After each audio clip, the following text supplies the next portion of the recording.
West ইন্ডিজের বিপক্ষে one day series খেলবেন সাকিব আল হাসান।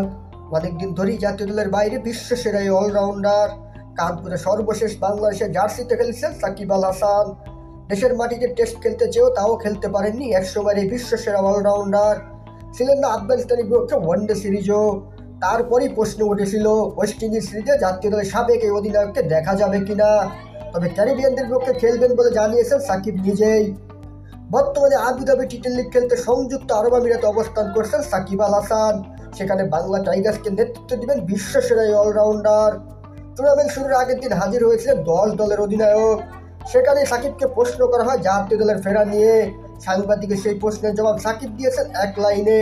অনেকটা হেসেই বলেছিলেন এই টুর্নামেন্টের পরই দেখা যাবে তাকে জাতীয় দলে। এরপরে জানতে চাওয়া আসন্ন চ্যাম্পিয়ন ট্রফিতে আপনাকে দলে দেখা যাবে কিনা, সেখানেও সাকিবের ছোট্ট উত্তর, এখন এই টুর্নামেন্ট নিয়ে পুরোপুরি ফোকাস করছি।